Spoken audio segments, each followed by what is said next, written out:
Hey, what's up, guys? So we posted a blog yesterday, as you probably saw. But, if you don't want to take the time to read it, we're going to kind of go over it and explain it a little bit. Yeah. So it was about the long, controversial, and kind of divisive technology called cookies. And the blog did a really good job of explaining cookies, breaking it down, and talking about how now Google is trying to phase that out. So since you're a digital expert, could you kind of go into cookies, explain it a little bit? Because I know even after I read it like 3 times, and I still was a little like, I don't get what's going on here. So yeah. So cookies are just simply put little pieces of information that you would leave on any website you go across. Whether or not it was like an email, a phone number, maybe it's the fact that you clicked on a button that said click here to learn more. There's just little tidbits of information that advertisers would use to track your information and then basically sell it back to you in relevant ads. Gotcha. Yeah. So I could definitely see where there's a little bit of controversy because it breaks a little bit of trust. It does, yeah. I mean, nothing like having to put like an email in to get a book, but then all of a sudden you like are getting hit up on your in your email and on your phone numbers, and you're getting calls and spam. Right. Yeah. That's no fun. Yeah. So I think Google is in a tough spot right now where they're trying to be a mediator between like marketing and advertisers, and then also people's privacy rights. Right. Yep. So I think they're trying to kind of make everybody happy. And so I noticed that they, in the article, it talked about how they came up with this thing called privacy sandbox APIs. Yep. Which, once again, I was reading about it and I'm like, I still don't understand. And I was thinking, if I'm surrounded by brilliant people all day, and if I still don't understand it, I'm sure there's a lot of business owners and marketers who won't either.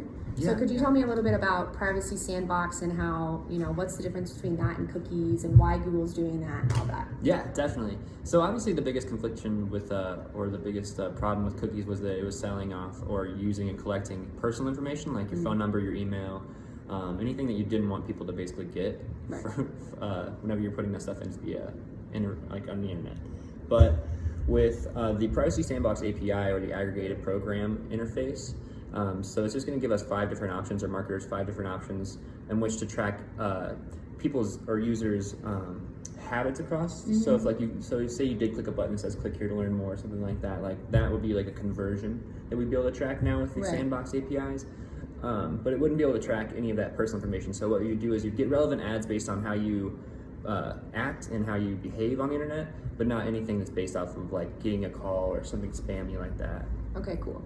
I mean, so marketers don't really need to be, they don't need to fret about this because they're still going to be able to get the information that they need. They're just not going to be able to get the information they don't need anymore. I think that's the big thing. Yeah, so I mean, it does give everyone like a little bit of a shake up in the industry because there was a lot of people who were relying on that third-party cookie information to really hit you with specific data and stuff like that across all platforms. But now it's really acting more organically. So it's like if you host a site and you act right and you get you create a user experience that's fun and engaging, you'll be able to get that information in a more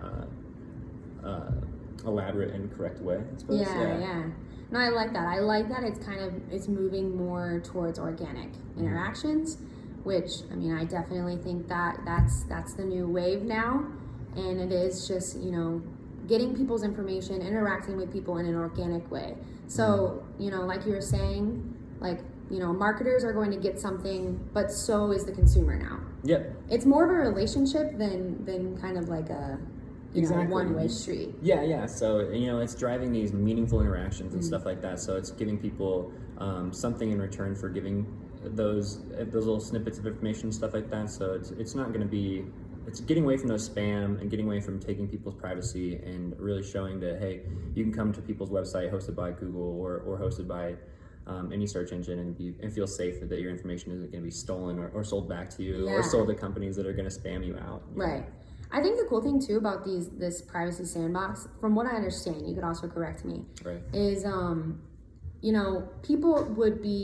consumers would still be really upset if they were getting ads that weren't relevant to them. Right. So I think this is kind of the solution to not break the privacy rights, but also still give people things that are relevant. Exactly. Yeah, it would be counterintuitive for any platform to take away the ability for advertisers to hit you in a way that makes sense to you. You'd never go back to that website if you were getting irrelevant ads and stuff like that all the time. So this is a way for them to be able to give you relevant ads, make sense to you, and still, like you said, keep within those privacy rights and not sell your information or get too crazy with it. Yeah, cool. All right, well, we just wanted to recap it just in case you didn't want to read it. Here at Wake Up, we want to really remain educated and always learn, and we want to learn together. So, all right, see you guys.